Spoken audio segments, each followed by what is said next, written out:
माघ महात्म्य तृतीय अध्याय। तब राजा दिलीप कहने लगे कि महाराज, यह पर्वत कितना ऊंचा और कितना लंबा चौड़ा है। तब वशिष्ठ जी कहने लगे कि 36 योजन, 1 योजन 4 कोस का होता है, ऊंचा, ऊपर चोटी में 10 योजन चौड़ा और नीचे 16 योजन चौड़ा है, जो हरी, चंदन, आम, मदार, देवदार और अर्जुन के वृक्षों से सुशोभित है। दुर्भिक्ष से दुखी होकर इस पर्वत को और फल फूलों से परिपूर्ण देखकर भृगु वहीं रहने लगे और यहाँ पर कंदराओं, वनों और उपवनों में बहुत दिनों तक तप करते रहे। इस प्रकार जब भृगु ऋषि वहाँ पर अपने आश्रम पर रह रहे थे तो एक विद्याधर अपनी पत्नी सहित उतरा। वे अत्यंत दुखी थे। उन्होंने भृगु ऋषि को प्रणाम किया और ऋषि ने बड़े मीठे स्वर में उनसे कहा कि हे विद्याधर, तुम बड़े दुखी दिखाई देते हो, इसका क्या कारण है? तब विद्याधर कहने लगा कि महाराज, पुण्य के फल को पाकर, स्वर्ग पाकर तथा देवतुल्य शरीर पाकर भी मेरा मुख व्याघ्र जैसा है। मेरे दुख और अशांति का यही एक कारण है, न जाने किस पाप का फल है। मेरे चित्त की व्याकुलता का दूसरा कारण भी सुनिए। मेरी पत्नी अति रूपवती, मीठा वचन बोलने वाली, नाचने और गाने की कला में अति प्रवीण, शुद्ध चित्त वाली, सातों सुरों वाली, वीणा बजाने वाली, जिसने अपने कंठ से गाकर नारद जी को प्रसन्न किया, नाना स्वरों के नाद से वीणा बजाकर कुबेर को प्रसन्न किया, अनेक प्रकार के नाच ताल से शिवजी महाराज भी अति प्रसन्न और रोमांचित हुए। शील, उदारता, रूप तथा यौवन में स्वर्ग की कोई अप्सरा भी इस जैसी नहीं है।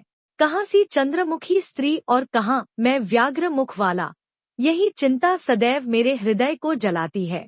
विद्याधर के से वचन सुनकर तीनों लोकों की भूत, भविष्य और वर्तमान की बात जानने वाले तथा दिव्य दृष्टि वाले ऋषि कहने लगे कि हे विद्याधर, कर्म के विचित्र फलों को प्राप्त होकर ज्ञानी पुरुष भी मोह को प्राप्त हो जाते हैं।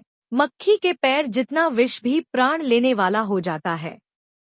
छोटे छोटे पापों का फल भी अत्यंत दुखदायी हो जाता है। तुमने माघ मास की एकादशी का व्रत करके द्वादशी न आने तक शरीर में तेल लगाया, इसी पाप कर्म से व्याघ्र हुए। एकादशी के दिन उपवास करके द्वादशी को तेल लगाने से राजा पुरुरवा ने भी कुरूप शरीर पाया था। तब वह अपने कुरूप शरीर को देखकर दुखी होकर हिमालय पर्वत पर देव सरोवर के किनारे पर गया।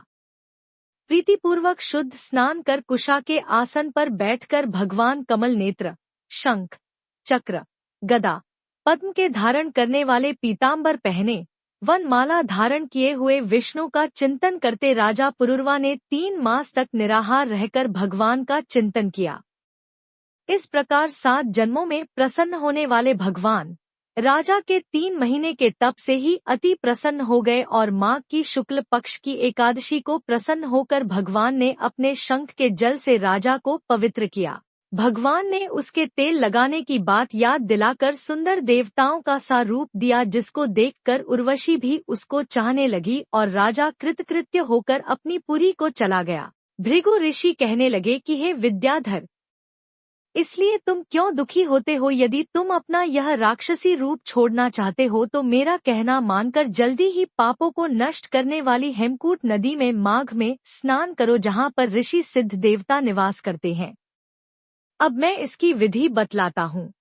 तुम्हारे भाग्य से माघ मास आज से 5वें दिन ही आने वाला है। पौष शुक्ल एकादशी से इस व्रत को आरंभ करो। भूमि पर सोना, जितेंद्रिय रहकर दिन में 3 समय स्नान करके महीना भर निराहार रहो। सब भोगों को त्याग कर तीनों समय भगवान विष्णु का पूजन करो। जब तुम द्वादशी को शिवजी स्तोत्र और मंत्रों से पूजन करोगे तो तुम्हारा मुख देखकर सभी चकित हो जाएंगे और तुम अपनी पत्नी के साथ सुखपूर्वक क्रीड़ा करोगे। माघ मास के प्रभाव को जानकर सदा माघ में स्नान करो। पाप दरिद्रता से बचने के लिए मनुष्य को सदा यत्न से माघ मास का स्नान करना चाहिए।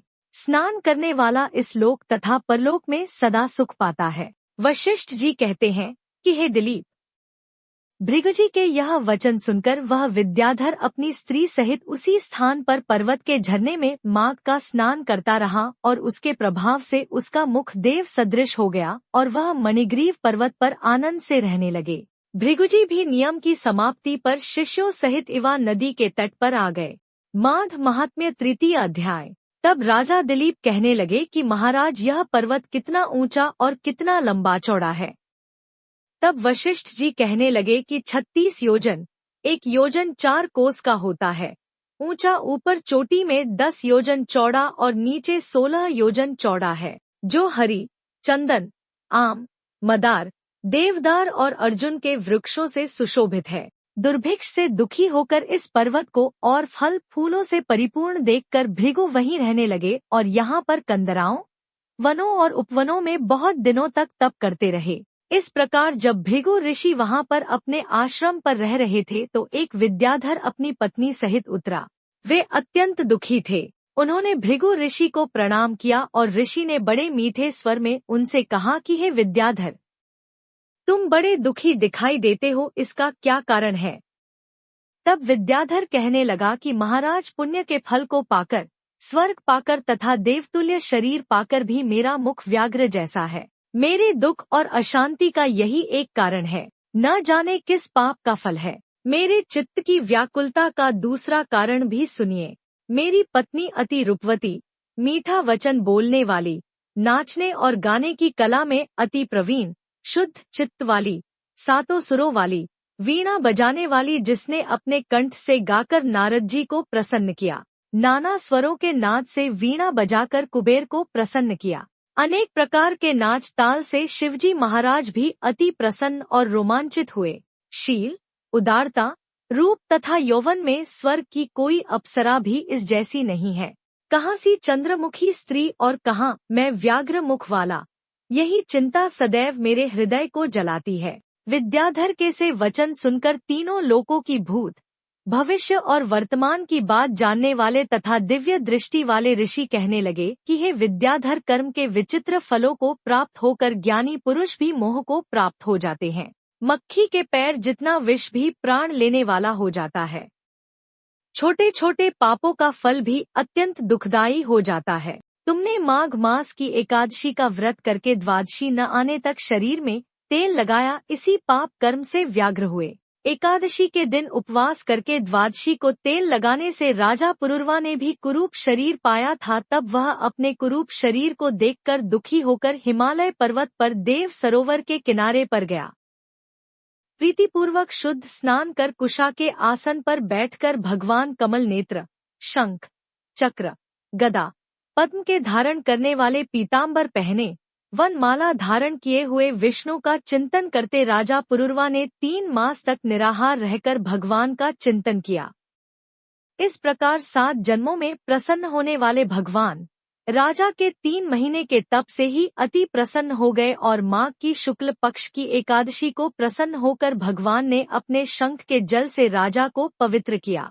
भगवान ने उसके तेल लगाने की बात याद दिलाकर सुंदर देवताओं का सा रूप दिया, जिसको देखकर उर्वशी भी उसको चाहने लगी और राजा कृतकृत्य होकर अपनी पुरी को चला गया।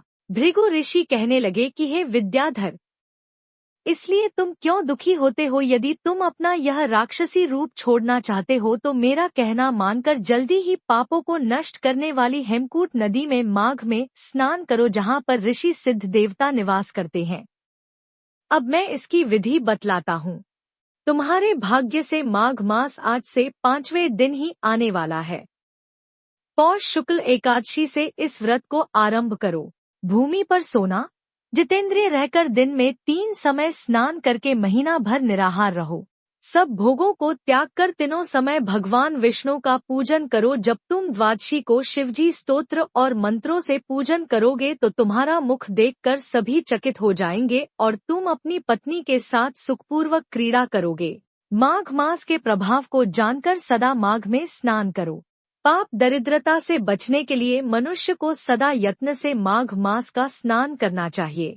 स्नान करने वाला इस लोक तथा परलोक में सदा सुख पाता है। वशिष्ठ जी कहते हैं कि हे दिलीप, भृगुजी के यह वचन सुनकर वह विद्याधर अपनी स्त्री सहित उसी स्थान पर पर्वत के झरने में माघ का स्नान करता रहा और उसके प्रभाव से उसका मुख देव सदृश हो गया और वह मणिग्रीव पर्वत पर आनंद से रहने लगे। भृगुजी भी नियम की समाप्ति पर शिष्यों सहित इवा नदी के तट पर आ गए।